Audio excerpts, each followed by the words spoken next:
Então vamos abrir Apocalipse capítulo 14, versículo 1 até o 5, é o que a gente vai ver hoje. Tá?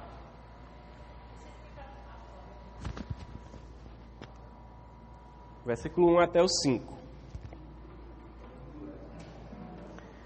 Eu vou ler aqui, né? Porque o som está aqui, aí fica mais fácil. Desculpa. Apocalipse 14, a partir do versículo 1, diz assim: Então olhei, e diante de mim estava o Cordeiro, em pé sobre o monte Sião, e com ele 144.000, que traziam escritos na testa o nome dele e o nome de seu pai. Ouvi um som dos céus como de muitas águas, e de um forte trovão. Era como de arpistas tocando seus instrumentos. Eles cantavam um cântico novo diante do trono, dos 4 seres viventes e dos anciãos. Ninguém podia aprender o cântico, a não ser os 144.000 que haviam sido comprados da terra. Estes são os que não se contaminaram com mulheres, pois se conservaram castos, e seguem o Cordeiro por onde quer que ele vá. Foram comprados dentre os homens e ofertados como primícias a Deus e ao Cordeiro. Mentira nenhuma foi encontrada na boca deles. São imaculados. Amém?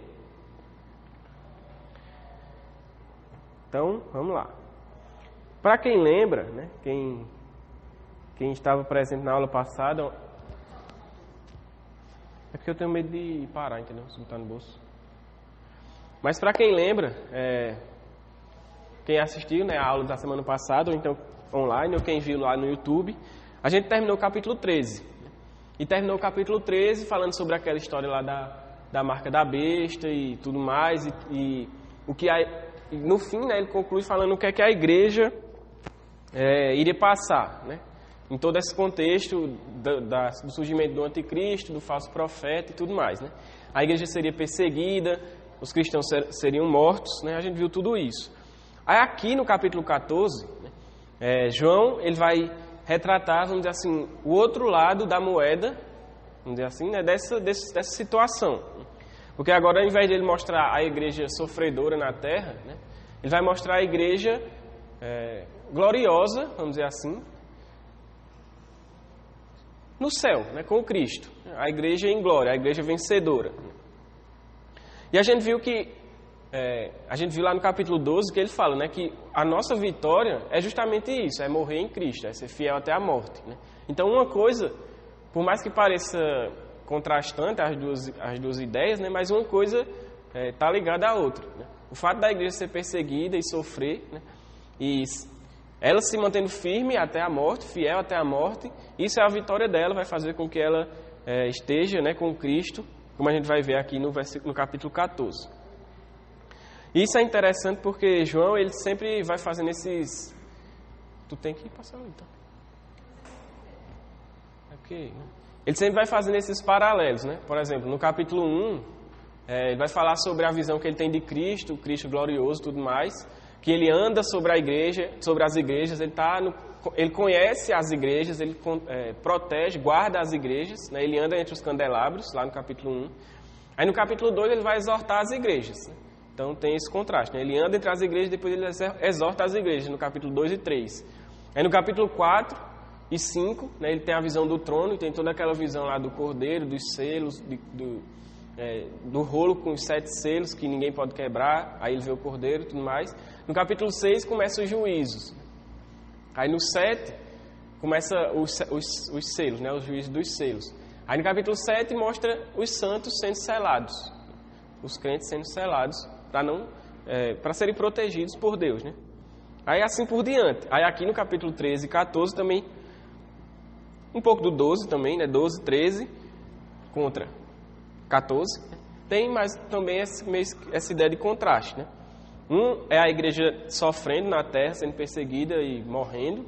E o outro é a igreja vitoriosa, celebrando essa vitória. Aí, vamos entrar no texto, né? João, ele fala no capítulo 14. Lembrem que tudo isso é uma visão de João. Apocalipse é uma visão que João teve, né? Que Deus revelou a ele. Então, mais uma vez, ele usa o verbo vi, né? Olhei. porque ele está contemplando as coisas que estão sendo reveladas a ele. E aí ele diz, eu vi, né, eu olhei, e diante de mim estava o Cordeiro. E ele vai dizer que o Cordeiro estava de pé sobre o Monte Sião.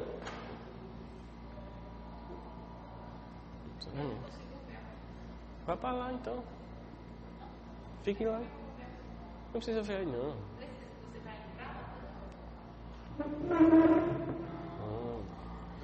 Então, o cordeiro, ele vê o Cordeiro de pé no Monte Sião. O Cordeiro, todos sabemos que é Cristo. Ele já fez referência a esse Cordeiro. Ele já disse que esse Cordeiro era o Cordeiro que havia sido morto, mas tinha revivido. Então, fazendo referência à ressurreição de Cristo. Então, o Cordeiro é Cristo. João Batista fala, o Cordeiro de Deus tira o pecado do mundo. Então, Cristo é o Cordeiro. Então, ele vê Cristo. E ele faz referência a uma localidade, né, um lugar geográfico muito importante para o povo judeu, que é o Monte Sião. Tá bom. Aí, o Monte Sião era um dos principais montes que tinha lá naquela região.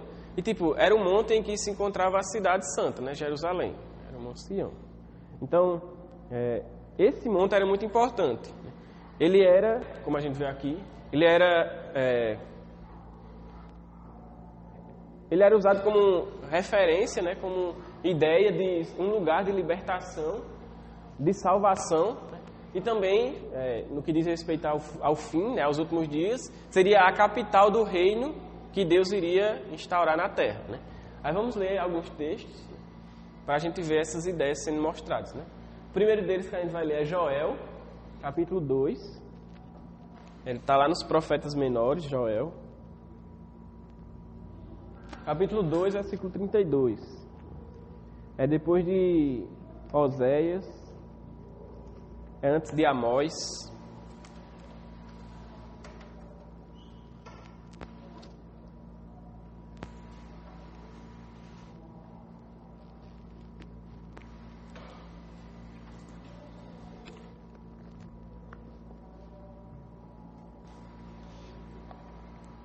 Jonatas, pode ler esse texto, por favor?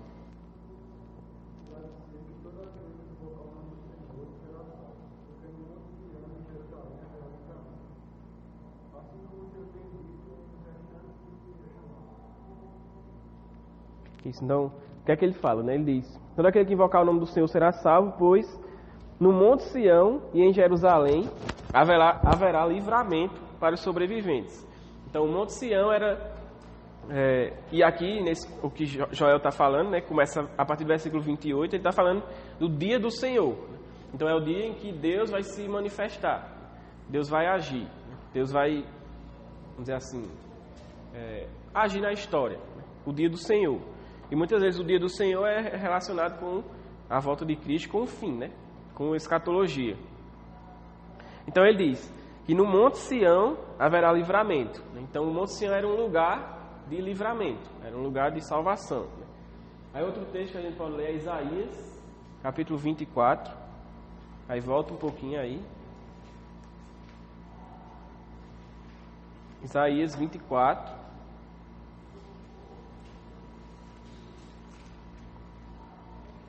Versículo 23.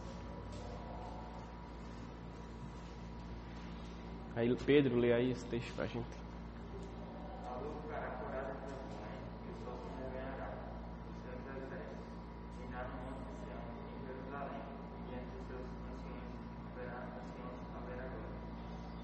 Bom, então, Isaías também, da mesma forma, está falando sobre o fim, né, os últimos dias, o dia do Senhor, ou como você quiser falar, né, o fim, escatologia.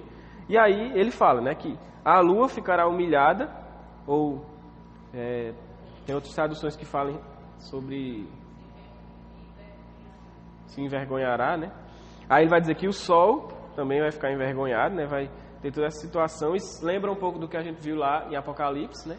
Que a lua os astros, as estrelas, a lua, o sol, vai tudo se apagar, né? A lua vai se tornar em sangue, etc. E aí ele fala em relação ao Monte Sião, ele diz, pois o Senhor dos Exércitos reinará no Monte Sião. Então é como se o Monte Sião fosse o lugar onde o rei, o Senhor dos Exércitos, Deus, Cristo, vai reinar. E o lugar onde o rei reina é a capital do reino, né? Isso é óbvio. Então, era considerado, né, o Monte Sião a capital do reino de Deus, né? Quando o Senhor viesse. E aí outro texto também que fortalece essa ideia é Miqueias. Aí vai mais um pouquinho para frente.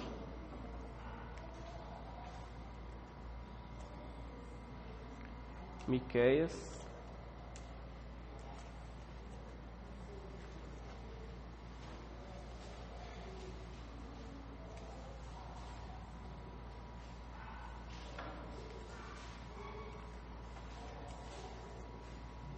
Capítulo 4.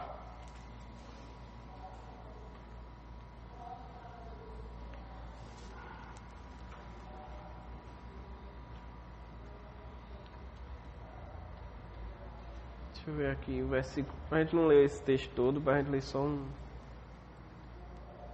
Lê só o versículo 1. Lê aí tu.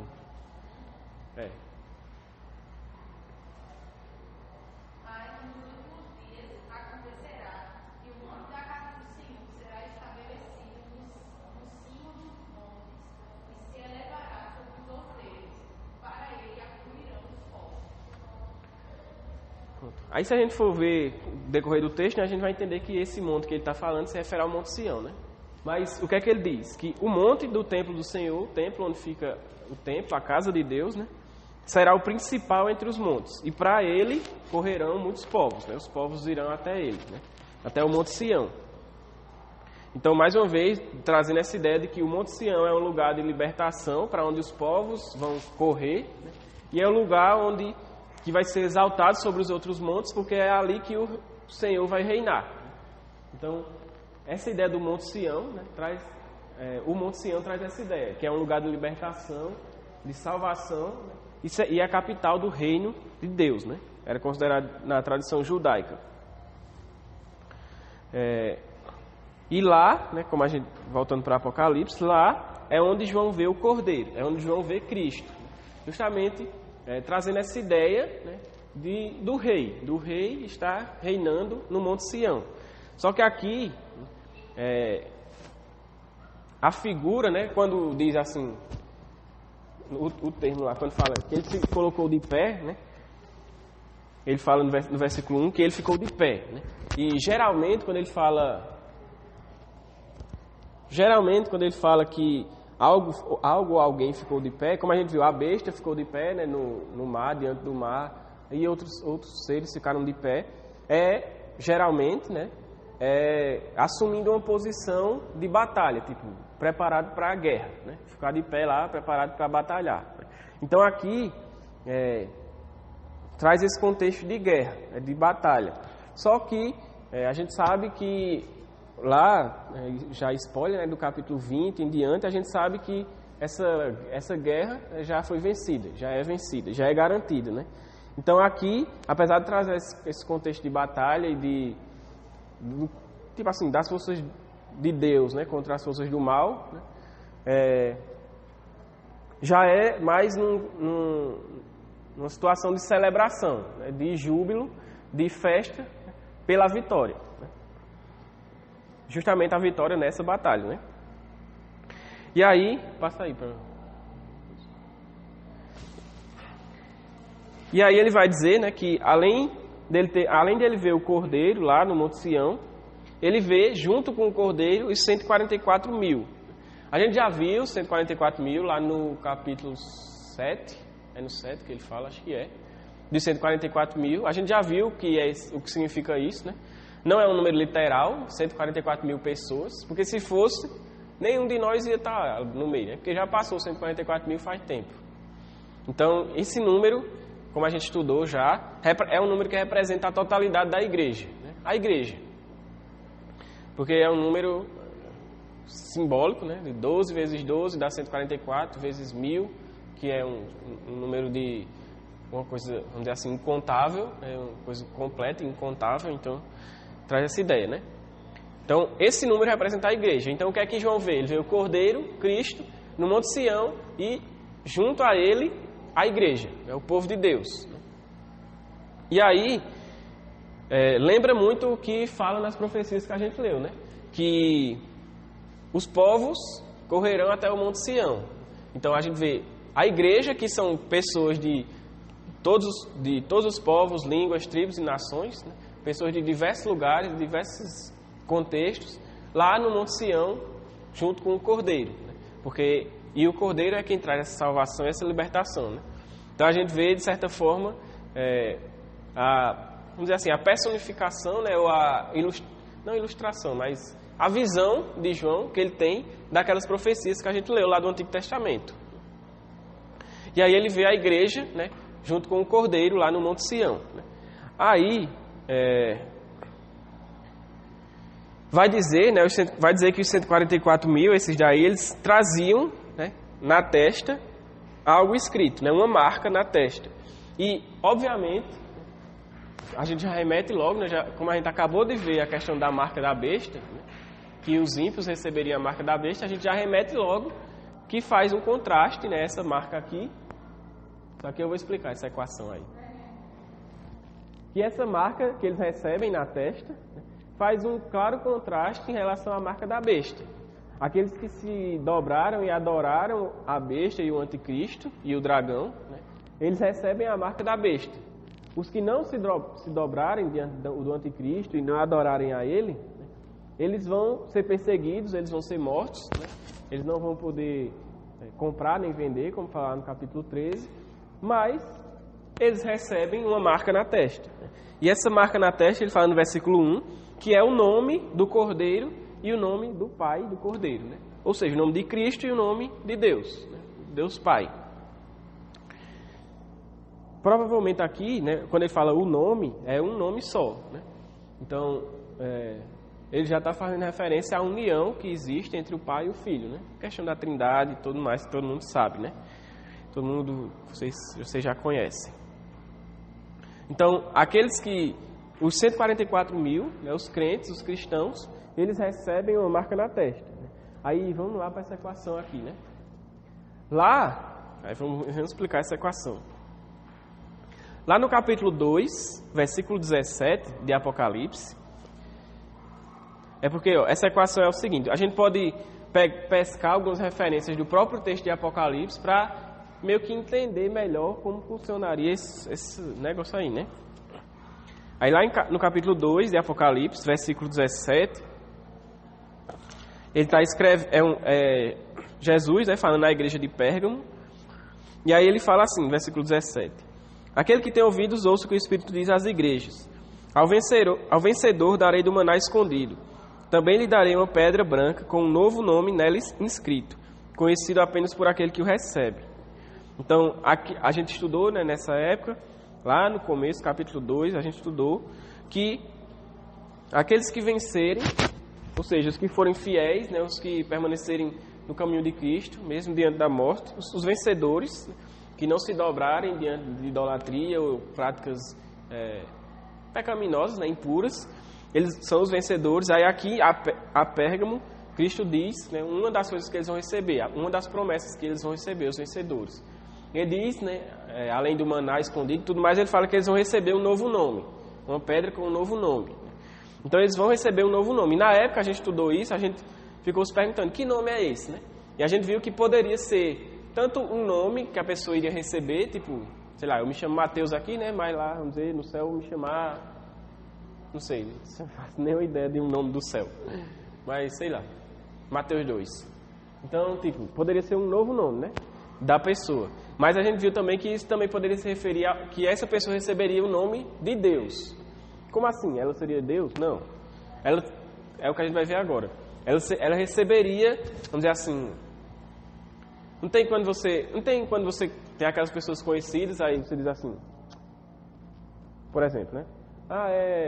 É Mateus de Hortência, entendeu? Para indicar que é Mateus que tem uma relação com a Hortência, né? Vamos dizer assim, aí você já sabe quem é. É aquela pessoa. Então, é tipo assim, tal pessoa, e você recebe o nome de Deus como se fosse, vamos dizer assim, não um sobrenome, né? Mas para indicar que você é propriedade de Deus, né? Para indicar que você é povo de Deus. Então, não sei quem lá recebe o nome de Deus, né, vamos dizer assim, a cobertura do nome de Deus, indicando que nós somos propriedades de Deus, estamos guardados por Ele. Então a gente estudou lá no capítulo 2 que o nome, esse novo nome que esse povo poderia receber, fazia referência a isso, né? Aí lá no capítulo 7, versículo 13, que a gente também já estudou, né, de Apocalipse, ele fala assim, ó, que é a questão dos selados, né? Aí ele vai dizer assim: então, 7:13? Não, é 7:3. Anotei errado aí. É capítulo 7, versículo 3. Ele diz assim: não danifiquem nem terra, nem o mar, nem as árvores, até que selemos as testas dos servos do nosso Deus. Então, é quando a gente fala lá dos selados, né, os 144 mil, e aí uma voz do céu fala aos 4 anjos, aos 4 ventos da terra, os 4 anjos da terra, e fala: não danifiquem as coisas aí, que vocês vão danificar, até que a gente sele as testas do povo de Deus. Aí, aqui no capítulo 14, a gente vê que as testas desse pessoal são seladas com o nome do Cordeiro e o nome de Deus, né? Então a gente pode somar, né, o que a gente viu lá da promessa do capítulo 2, né, que eles receberiam o nome de Deus com o selo que eles recebem na testa, que a gente acabou de ler no capítulo 7, e esse capítulo 14 é, vamos dizer assim, o resultado dessa soma, entendeu? Eles vão ser selados, eles recebem o nome de Deus, eles vão ser selados na testa. Então, juntando os dois, é o que a gente lê no capítulo 14, que esse selo que eles recebem na testa é o nome de Deus. E lá no capítulo 22 de Apocalipse, né, versículo 4, ele também fala isso, né, ele também mostra isso. Ele diz assim, né, já no fim de tudo, ele diz: eles verão a sua face e o seu nome estará na testa deles. Então ele está falando de Deus, né? Então o nome de Deus estará, o nome de Cristo, o nome de Deus estará na testa daqueles que o verão, né? Ou seja, dos crentes. Então a gente meio que faz essa soma, né, e chega nesse resultado. O povo de Deus vai receber o nome de Deus, vai ser selado com esse nome em suas testas, é o que a gente leu no capítulo 14 e no 22, e esse selo, é o que a gente já falou, indica propriedade e segurança, no sentido de que nós somos de Deus, nós somos povo de Deus, como Pedro diz, nação santa, povo exclusivo de Deus, né? Ele nos escolheu, então nós somos povo de Deus, propriedade de Deus, e além disso, Ele nos guarda, nós somos guardados por Ele, né? Nós estamos debaixo do seu nome, vamos dizer assim.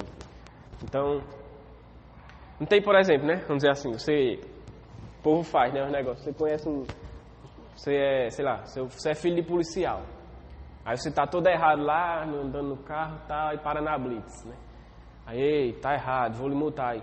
Tu sabe quem eu sou? Sou filho de coronel não sei quem aí. Ah, não, desculpa, pode ir. Não estou incentivando a fazer isso não, isso é errado. Mas eu estou dizendo assim, a ideia, né? Porque você tá debaixo de um nome que tem autoridade e tipo, por causa dessa autoridade que esse nome tem, você, né, escapa ali daquela situação. Então, em guardar as devidas proporções é como se fosse a mesma coisa, né? Nós estamos debaixo do nome de Deus, o nosso Senhor é Deus, e tipo, por estarmos debaixo do nome de Deus, nós somos guardados. O maligno não nos toca, como João diz lá na carta dele, né? Então, tem também essa ideia de proteção, de segurança. Aí, vamos lá. Voltando aqui na semana passada, sobre a marca da besta. Porque você falou que essa marca da besta poderia ser algo visível ou não, né? Só que, por exemplo, todas as vezes que a gente trata da marca dos que são de Cristo, a gente não trata isso como uma coisa visível. Tu sabe se não vai ter o nome na tua testa assim? Mas não tem problema. Nunca se trata como se fosse uma coisa visível. Não é algo que seria visível. Não, sim, a gente não bateu o martelo e disse que seria visível. A gente disse que... pode estar à vontade. A gente disse que existe a possibilidade. Mas pode ser que também não seja. Foi o que a gente falou também quando falou da marca da besta, né? Pode se referir como a gente leu lá no texto de Deuteronômio, pode se referir à questão dos seus atos, né, que tem a ver com a mão, e dos seus pensamentos, as suas motivações e da sua mente. Então aquilo está voltado para as intenções e para as coisas do anticristo e da besta. Mas também pode ser que tenha realmente uma marca ou algo do tipo. A gente não tem como dizer. Mas é porque assim, eu pergunto isso por uma questão de hermenêutica, sei lá. Não seria errado considerar um como visível e outro não sendo invisível? Como é? É a vacina. Não, sabe por quê? Porque, ó, qual a diferença? A principal diferença que a gente vê é que eu não estou defendendo que vai ser visível, mas eu estou dizendo assim, porque eu quero deixar em aberto, porque pode ser e pode ser que não, entendeu? Porque a marca de Deus, vamos dizer assim, a gente não vai, de certa forma, a gente não vai usar ela para os nossos relacionamentos sociais e econômicos. Já a marca da besta diz o quê? Que sem ela você não pode comprar nem vender. Então como é que você compra e vende? Tipo, uma coisa, vamos dizer assim, meio que abstrata. Então existe a possibilidade de que seja uma coisa física. Porque você vai se relacionar de forma social e econômica com as pessoas lá. Você vai comprar e vender e etc. Mas eu não mais uma vez, eu não estou dizendo vai ser uma física, é o chip que vai implementar assim e você vai ficar controlado. Não, eu não tenho como saber, eu não tenho como dizer isso. Eu sei que quando acontecer, a gente vai saber. Porque, como a gente já falou, os que recebem essa marca são os que adoram o anticristo. Uma coisa está diretamente relacionada à outra. Os que adoram o anticristo recebem essa marca. Não é como se recebesse a marca secreta e... Eita, recebi a marca secreta. Não. A pessoa vai adorar o anticristo, vai compactuar com ele, vai realmente adorar, idolatrar ele. Então essa pessoa vai ficar muito claro que a gente vai entender isso. Né?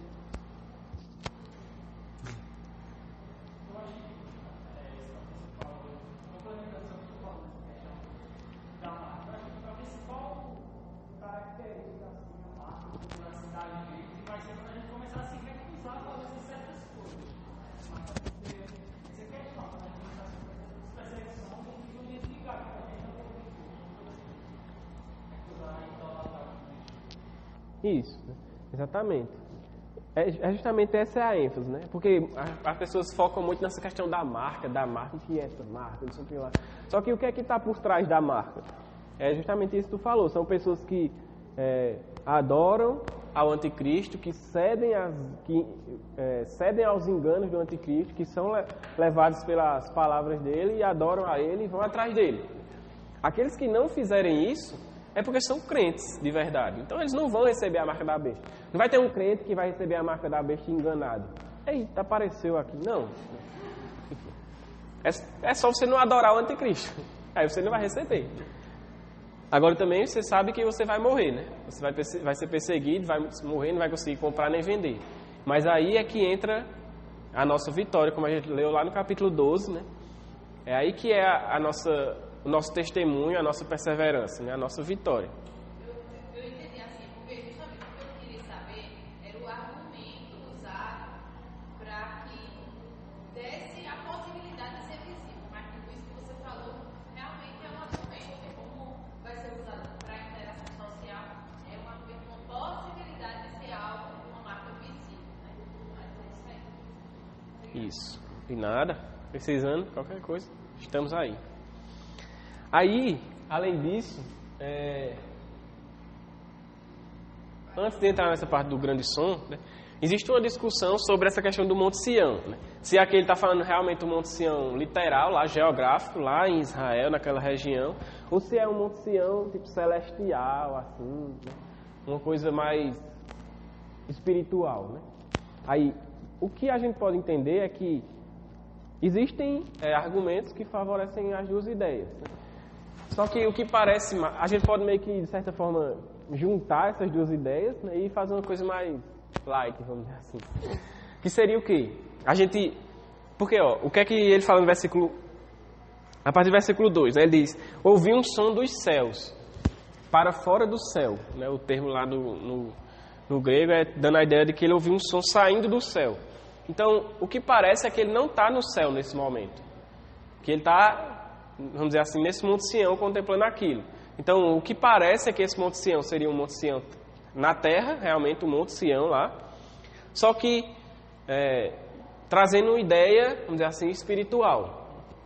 Poderia ele estar usando o sentido lá do Monte Sião geográfico, mas para trazer uma ideia, o comentarista Grant Osborne, ele fala sobre a questão do já e ainda não.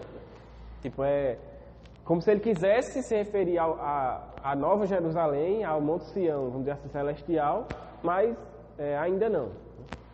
Porque ele fala, é como se ele tivesse esse contraste, né, daqueles que estão na terra, no Monte Sião, e aí ele ouviu o som do céu, né? Então essa seria essa ideia, né?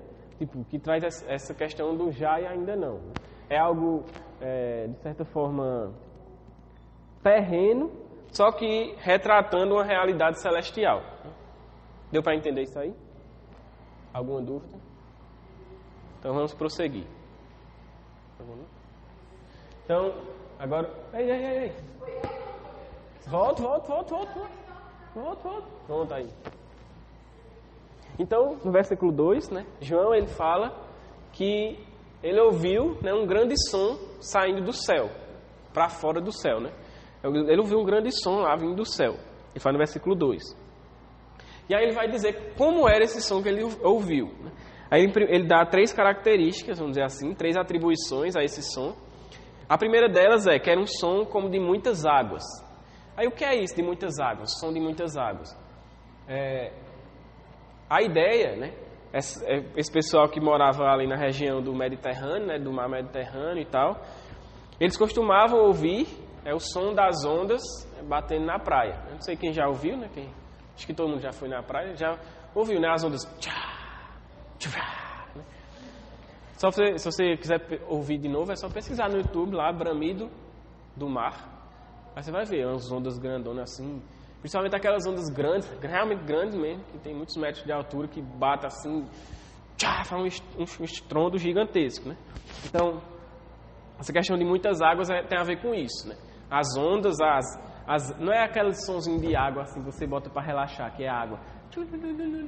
Não, é tipo uma onda batendo e um estrondo muito grande, né? Um som realmente, uma coisa barulhenta. Aí, além disso, para reforçar essa ideia, ele fala que era um barulho como um estrondo de um grande trovão. Né? E a gente sabe como é um barulho de trovão, né? Muitos têm medo aqui. Muitos têm medo do trovão, né? Quando começa a trovejar, já corre, se cobre em cima da cama. Então, o trovão traz essa ideia também de algo poderoso, um som forte, um negócio, né, imponente. E aí, com essas 2 primeiras imagens, a gente entende que esse som que João ouviu era um som alto, um negócio barulhento, um negócio realmente... não é chamativo, mas é um negócio... Também, vamos dizer assim, escandaloso, mas não no sentido ruim da palavra, né? Um negócio grande, assim, um negócio realmente muito forte, um som alto. Né?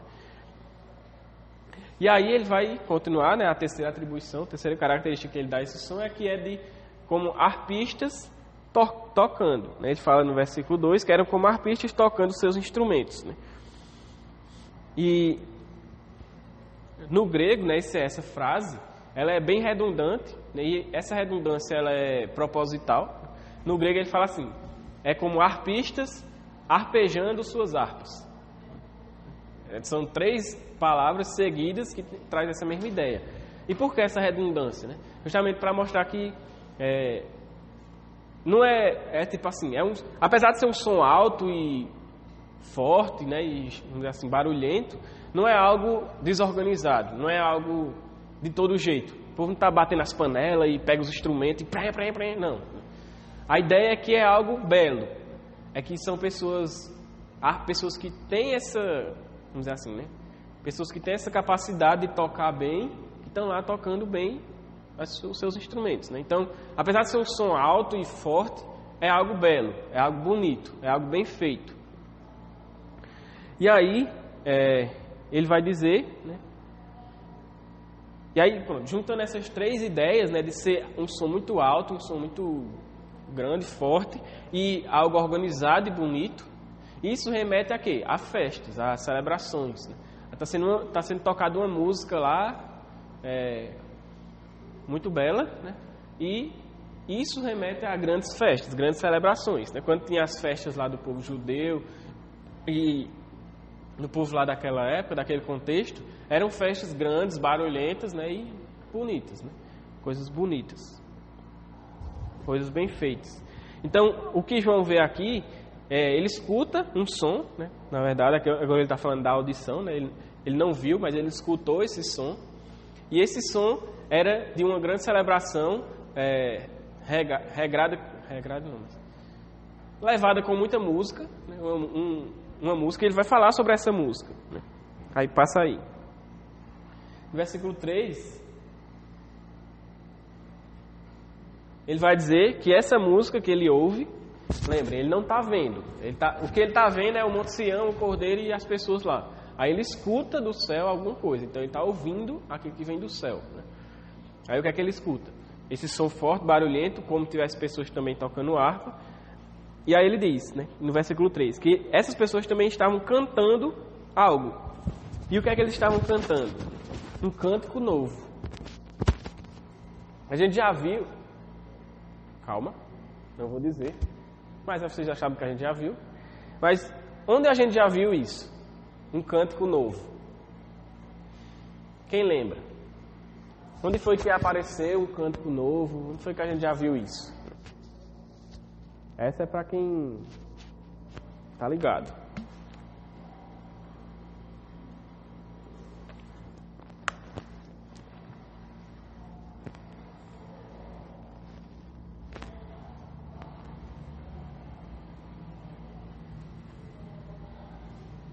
Pode falar. Quem descobriu aí pode falar.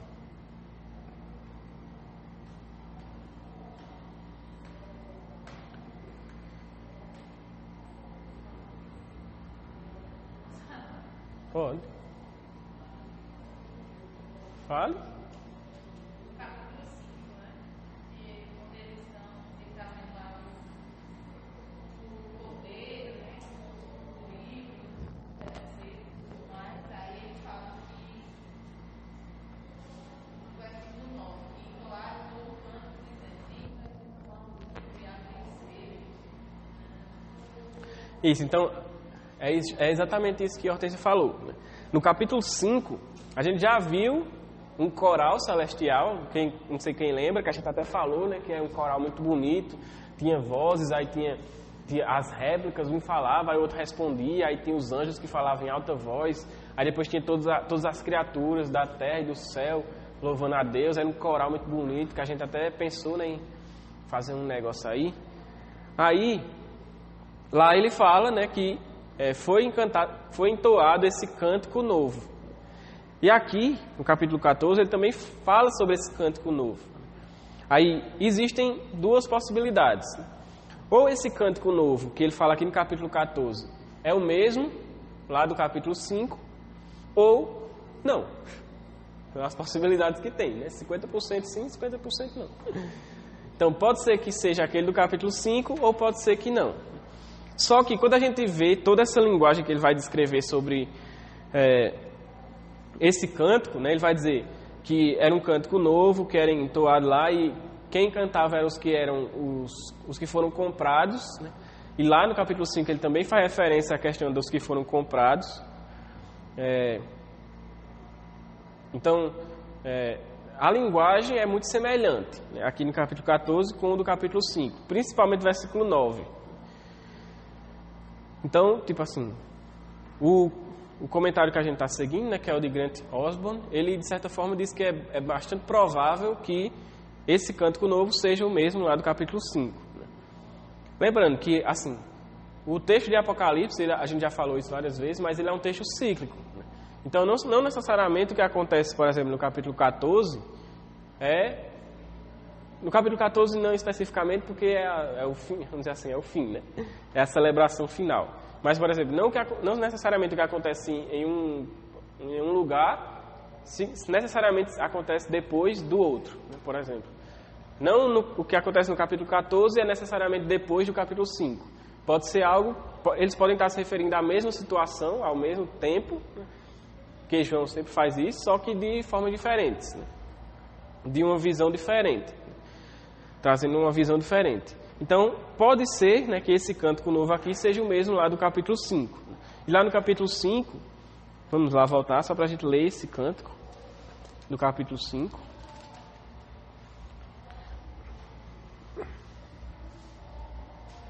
Ele fala assim, ó. Aqui. A partir do versículo 9, né? Que ele diz assim: E eles cantavam um cântico novo.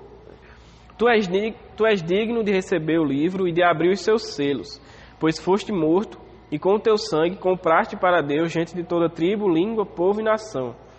Tu os constituísse reino e sacerdotes para o nosso Deus, e eles reinarão sobre a terra. Então olhei e vi a voz de muitos anjos, milhares de milhares e milhões de milhões. Eles rodeavam o trono, bem como os seres viventes e os anciãos, e cantavam em alta voz: Digno é o Cordeiro que foi morto de receber poder, riqueza, sabedoria, força, honra, glória e louvor. Depois ouvi todas as criaturas existentes no céu, na terra, debaixo da terra e no mar, e tudo que neles há, que diziam: Aquele que está assentado no trono e ao Cordeiro, sejam o louvor, a honra, a glória e o poder para todos sempre. Aí os 4 seres viventes disseram amém, que seria o fim, né, do cântico. Então é um cântico que louva ao Cordeiro pela sua obra, por ele ter comprado gente de todos os povos, tribos, línguas, nações, etc. Pela sua obra e também pela sua vitória, né? Por ele constituir reino, por ele reinar, né? E ele ser digno de receber poder, glória e etc, né? Então, esse cântico novo lá do capítulo 5 é um cântico, né, em louvor ao Cordeiro, pela sua obra e pela sua vitória, né? Pela a sua vitória que ele conquistou, tanto na cruz como também a vitória final, né? Então, esse é o cântico do capítulo 5. Só que aqui, no capítulo 14, João, ele não diz que cântico é esse. Ele não diz assim, esse cântico é tal. A gente diz que é provável que seja do capítulo 5, mas a gente, mais uma vez, não bate o martelo. Pode ser que seja outro. Mas, apesar de a gente não saber, vamos dizer, apesar de João não descrever esse cântico, ele diz o seguinte, né, que esse cântico era cantado, né, diante do trono de Deus, diante dos 4 seres viventes e dos anciãos. Então, diante do trono, quando a gente viu lá no capítulo 4 a visão do trono, a gente viu que o trono ficava no centro, tinha os 4 seres viventes ao redor e tinha os 24 anciãos ao redor também, só que mais da forma e mais externa, né? Então esse cântico estava sendo cantado diante desse negócio assim, dessa visão, desse lugar glorioso, vamos dizer assim, onde está o trono. Tem alguma relação com o Capítulo 11.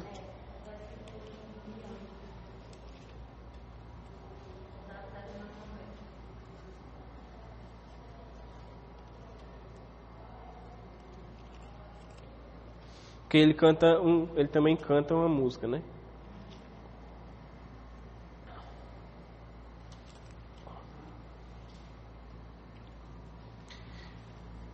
Assim, relação sempre tem, mas não é, vamos dizer assim, não é a mesma situação, né? Porque lá no capítulo 11 é a 7ª trombeta que é tocada, né? A gente viu que a 7ª trombeta é, vamos dizer assim, a volta de Cristo. Tocou a trombeta, Cristo voltou. É a 7ª trombeta. E aqui, nesse capítulo 14, aqui onde a gente está lendo, ainda não parece se referir a essa situação da volta de Cristo. É outro contexto, né? O contexto realmente de uma celebração é como se fosse, vamos dizer assim, depois da volta de Cristo. Aí, tem relação, eu disse assim, tem relação porque, de toda forma, é uma celebração pela vitória de Cristo, pelo que ele fez, pela sua obra, pelo que ele conquistou. Mas esse cântico novo aqui, eu acho que ele tem mais relação com o do capítulo 5, né, do que com o do capítulo 11. Ficou de boa? Então, é isso, né? Aí, aqui no capítulo 14, ele canta, esse cântico está sendo cantado diante do trono, né, em relação para Deus e o Cordeiro, que a gente viu. E aí, ele continua falando no versículo 3 que ninguém podia aprender esse cântico ou entender esse cântico. Ninguém podia entender esse cântico. Estava sendo cantado alguma coisa lá e ninguém entendia. Só que ele diz, a não ser os 144 mil. A gente já viu que os 144 mil são a igreja, o povo de Deus, né? Então, apenas o povo de Deus e aqueles que estavam cantando é que entendiam esse cântico. Por que ele fala isso? Justamente para trazer a ideia de exclusividade, de que os ímpios, o povo que tem a marca da besta, não entende esse cântico. Eles não vão fazer parte desse coral que vai louvar a Deus. Eles não são vozes que vão... As vozes dele não vão estar no meio desse coral louvando e adorando a Deus através desse novo cântico. Eles estão excluídos disso. Apenas aqueles que receberam o selo, né, os 144 mil, a igreja. E aqui João ele faz mais uma referência, né, que ele diz os que foram comprados. Então ele diz, os 144 mil são os que foram comprados. Então apenas esses é que vão saber esse cântico, essa música, apenas eles é que vão participar desse louvor a Deus, né? Então ele traz essa ideia de exclusividade, apenas o povo de Deus é que vai fazer isso. E mais uma vez, em contraste com os ímpios que recebem a marca da besta e que vão adorar o anticristo, aqui o povo de Deus foi comprado por Cristo, recebe a marca, o nome de Deus nas suas testas e vão adorar a Deus. São coisas totalmente excludentes. É impossível você estar, vamos dizer assim, no meio do caminho, como a gente fala, em cima do muro, um pé aqui, um pé ali. Ou você é de lá, ou você é daqui. Ou você é da besta, do anticristo, Satanás, ou você é de Deus e tem a marca de Deus. Não existe meio termo. É uma coisa ou outra. Isso eu já falei, né? Então, é isso. Aí, como eu já falei, né, os 144 mil, João fala no final do versículo 3, que são aqueles que foram comprados na terra. E a ideia é que eles não foram comprados na terra, eles foram comprados da terra. Eles foram comprados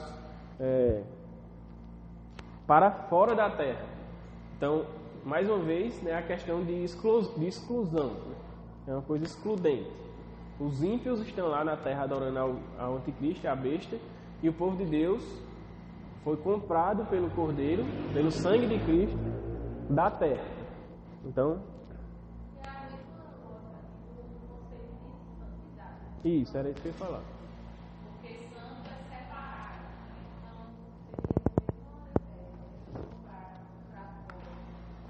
seria um pouco separado. Exatamente. Traz essa ideia de santidade, de separação, como vocês falou, um povo separado, e também traz a ideia de redenção, de remissão. Como acredito que vocês já tenham estudado sobre isso, né? Mas a palavra redenção, remissão, etc., tem um contexto de libertação de escravos, né? Um escravo, e para você ser e para você libertar aquele escravo, você compra ele. Então você redime ele. Essa é a ideia.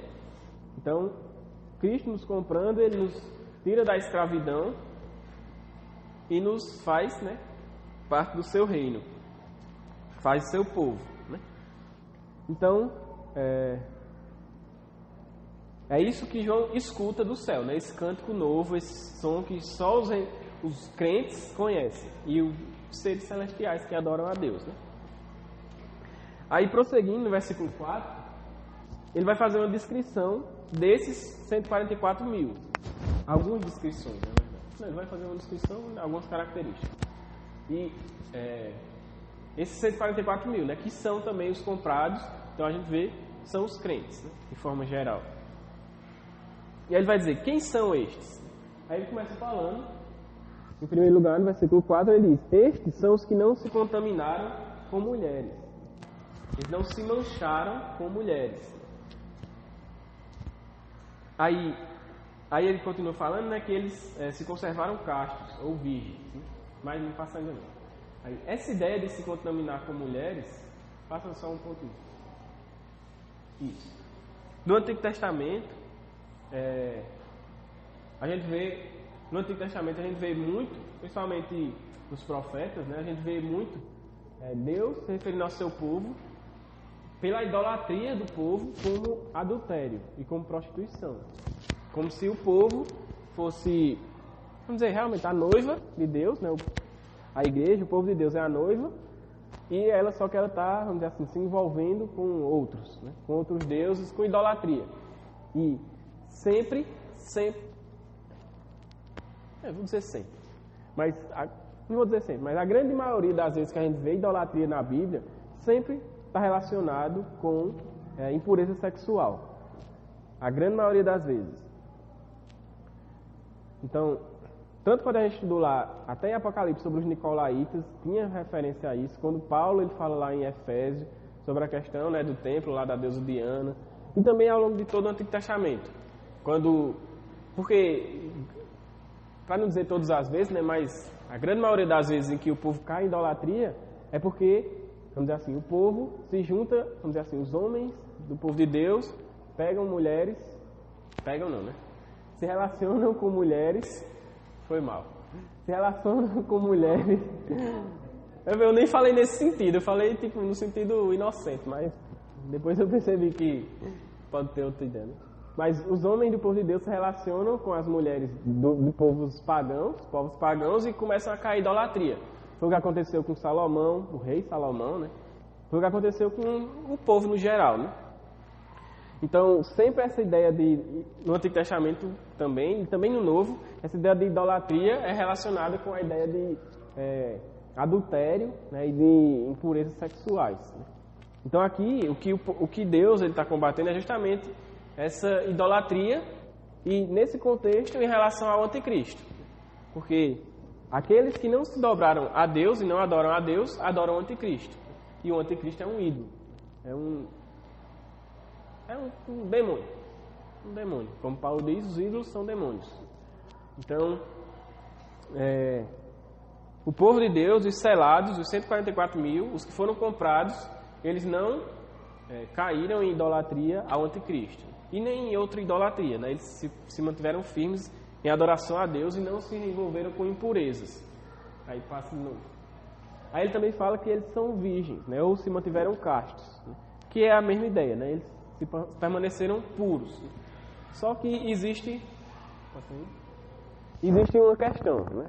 Como eu falei, a Bíblia ela traz essa ideia de idolatria com, tipo assim, o povo de Deus sendo a noiva e Deus sendo o noivo, né? Cristo sendo o noivo, né? Então sempre tem essa ideia, desde o Antigo Testamento, também no Novo, né? Tem essa ideia. Só que aqui, a noiva é feminino, né? Sei que hoje em dia tem muita loucura acontecendo aí. Até tem uns emojis do WhatsApp que tem uns negócios diferentes lá. Mas a noiva é mulher, entendeu? E o noivo é homem. Então, noiva é mulher e noiva é homem.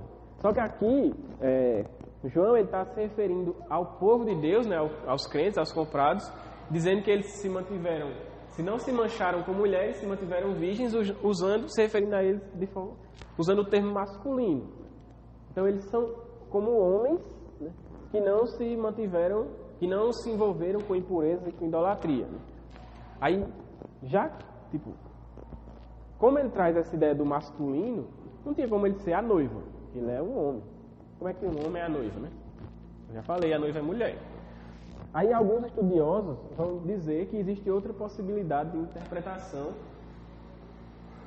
em relação a essa ideia dele trazer esse termo no masculino, né? Para ele se referir a homens, né? Aí antes da gente entrar nessas interpretações tem esse negócio, né? Porque algumas pessoas vão dizer que o que João está falando aqui são de homens celibatários, né? São homens que não se envolveram com mulheres, não se casaram, não tiveram nenhum envolvimento com mulher. Só que isso está errado, eu digo logo que essa interpretação está errada, porque para você assumir isso, você tem que... o que João está falando aqui é questão moral, né? Ele diz, não se manchar com mulheres é uma questão moral, não é simplesmente se relacionar, mas é não se manchar, não se envolver com as impurezas dela. Então é uma questão moral, de pecado realmente. E para você entender esse contexto como sendo celibatário, você tinha que entender o casamento como um pecado.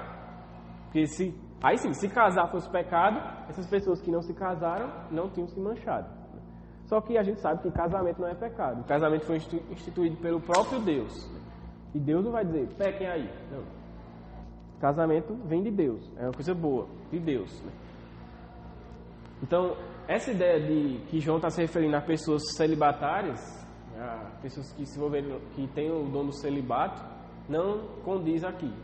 Porque João está tratando, como eu falei, de uma questão moral e o casamento não é pecado, não é algo errado, não é algo impuro. Então, é provável até, é possível que seja também desse texto que a Igreja Católica tira a questão lá dos padres não se envolverem, etc. Mas a gente já acabou de ver que essa interpretação está totalmente errada. Beleza? Aí, vamos prosseguir. Pronto. Aí chega onde eu queria falar. Como ele está se referindo a homens, né? Os homens, a figura do homem não pode ser a figura da noiva. Faz sentido. O que ele pode estar trazendo também, né, é uma segunda interpretação, é que ele está se referindo a soldados num contexto de guerra. E o contexto de Apocalipse parece favorecer isso. Porque ele está falando justamente no capítulo 12 e 13 dessa guerra da falsa trindade contra o povo de Deus, né, dessa perseguição, dessa batalha. E no capítulo 14, como a gente viu, o cordeiro de pé, né, como alguém pronto para a batalha ou diante da guerra, né, e vencedor. Né. Então, o contexto parece favorecer essa visão de uma batalha, uma guerra. Né. E aí, existem alguns textos na Bíblia que nos mostram qual era o papel ou como os soldados deveriam se portar, né, diante de uma situação realmente, vamos dizer assim, de guerra, enquanto eles estavam nesse contexto de batalha. Aí vamos lá para Deuteronômio, capítulo 23.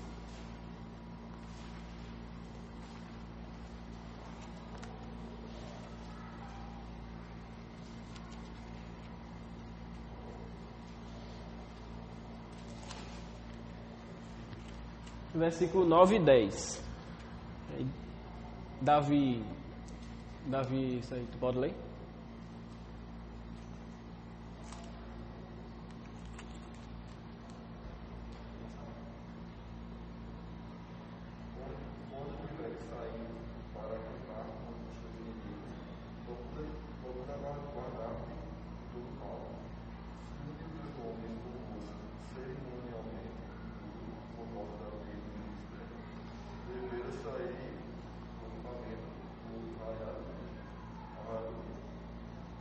Pronto. Né? Em Deuteronômio, o que é que fala, né? É uma lei, né? um mandamento, para quando os homens saírem em guerra. Aí ele vai dizer que os homens, quando eles estiverem acampados, ou seja, no contexto de guerra, né? Acampados em guerra contra os seus inimigos, eles devem se manter afastados de coisas impuras. Eles não devem se envolver com coisas impuras. Aí ele até fala, no versículo 10, que a gente viu, da questão que ele fala da poluição noturna, né? Quem é homem sabe, eu não vou dar detalhes, mas quem é homem sabe o que isso significa. Se vocês não estiverem entendendo, pergunta a mim depois que eu falo. Mas isso tornaria os homens impuros, né? E por isso eles tinham que se afastar do acampamento. Então, quando eles estavam lá acampados para a guerra, eles não deveriam se envolver com coisas impuras, porque eles estavam numa guerra. E como nas guerras, né, Deus era com eles, né, se tivesse alguém impuro ali, poderia, né, atrapalhar o meio de campo. Então, os homens, durante a guerra, deveriam se manter afastados das coisas impuras. Né. Aí lá no Novo Testamento, Paulo escrevendo a Timóteo, 2 Timóteo, segunda carta de Paulo a Timóteo, capítulo 2, versículo 4. Aí, Daniel, tu bate mais, lê aí, por favor.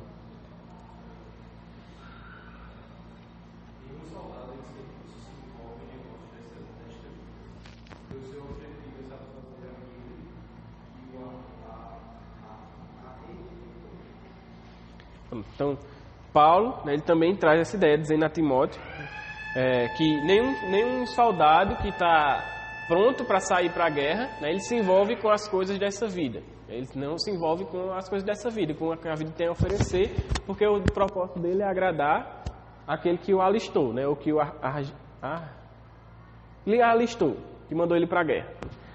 Então, diante disso, né, essa segunda interpretação de que João poderia estar falando em relação a essa questão dos soldados, mostra a questão de que a igreja, ela está numa, vamos dizer assim, uma guerra santa, né, como Grant Osborne fala, ela está numa batalha espiritual, e que os soldados que fazem parte dessa batalha espiritual devem se manter puros, né? Não em relação assim, somente à questão sexual, vamos dizer assim, mas devem se manter, como Paulo diz, afastado das coisas do mundo. Ele não deve ser, os seus interesses não devem ser das coisas dessa vida. Os seus interesses devem ser de agradar aquele que o alistou, que o chamou para essa guerra, né? Ou, como nas palavras de João, aquele que o comprou, aquele que o selou, que o salvou, né? Então, também poderia ter essa interpretação, né, dos soldados. Ficou clara essa ideia? Aí, para se tornar mais... para se tornar uma coisa mais fácil da gente entender, a gente pode, de certa forma, juntar essas duas visões, né, entendendo...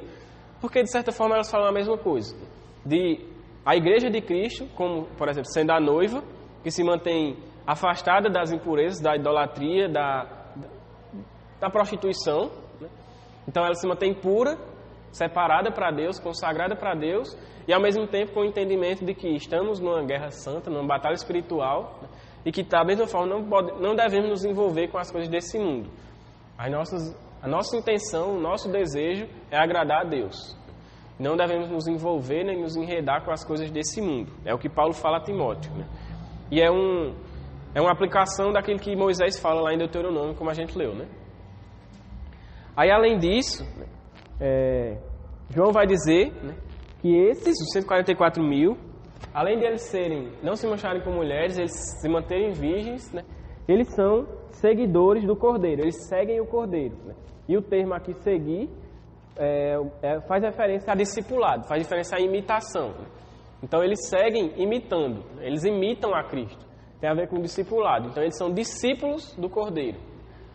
Então, mais uma vez, né, fazendo referência à igreja. Né? A igreja que é discípulo de Cristo, que anda como Cristo, procura andar como Ele andou, que imita a Cristo. É isso que João está falando. Então, esses 144 mil que foram comprados, além de ter toda essa questão de pureza e de consagração a Deus, eles são discípulos de Cristo. Aí passa aí. E aí ele fala que eles são as primícias, né, como ele fala, no final do versículo 4, eles são ofertados como primícias a Deus e ao Cordeiro. Então, é interessante porque quem compra eles é Cristo, né? Então, Cristo compra, o Cordeiro compra e oferece a Ele mesmo e ao Pai. Então, Ele compra para Ele mesmo. É aquela ideia, que nós somos propriedades dEle, né? Propriedades de Deus. E aí Ele nos oferece como primícias, né? E primícias, desde o Antigo Testamento até, né, sempre, ao longo da Bíblia, né? São os primeiros frutos, são os primeira porção da colheita que você vai fazer, você oferece ela a Deus, né? Isso é um sacrifício que você faz a Deus de gratidão pela colheita. E isso mostra o seguinte, que quando as primícias da colheita elas são boas, é um indício de que o resto da plantação também será bom. Então a ideia é essa, né? Lá em 1 Coríntios, capítulo 15, versículo 20, ele vai falar que Cristo, a ressurreição de Cristo, por Cristo ter ressuscitado, ele é a primícia dos que dormem, né? Então ele foi o primeiro a ressuscitar, indicando que os outros, após ele, os seus seguidores, os seus discípulos também vão ressuscitar. E lá em Romanos, capítulo 11, versículo 16, vai falar que Paulo vai dizer, né, assim, parafraseando, se os primeiros frutos são bons, os que vêm depois são bons, né, os que vêm depois também vão ser da mesma qualidade, mostrando que como Cristo ressuscitou, nós também vamos ressuscitar. Então é isso que essa ideia das primícias, né? E aí para terminar ele fala assim, né? Vou falar aqui o que Grant Osborne fala, né? O comentarista, ele diz assim: os 144 mil aqui são os santos da tribulação, vistos como oferta de Deus, garantido garantindo a colheita final. Estes se mantêm na verdade e não caem nas falsidades do dragão e das bestas, mas se mantêm fiéis a Cristo. É isso que ele fala no final, quando ele diz que eles não possuem falsidade, não foi encontrada mentira nenhuma nas suas bocas e eles são imaculados. Não significa apenas que eles não mentem, isso também, mas também significa que eles não cedem às mentiras do anticristo, que eles não dão ouvidos às falsidades do anticristo. Essa questão de falsidade também está muito relacionada com a questão de idolatria. Então eles não cedem à idolatria e não cedem às falsidades do falso profeta, do anticristo, da besta. Amém? Então é isso. Em resumo, João vai mostrar aqui a igreja celebrando a vitória de Deus, a vitória de Cristo, e vai falar como é essa igreja, que ela é santa, que ela é consagrada a Deus, que ela não se envolve com as coisas desse mundo e que ela adora a Deus, que ela segue a Cristo e adora a Deus. Então isso é como nós devemos ser, e é isso.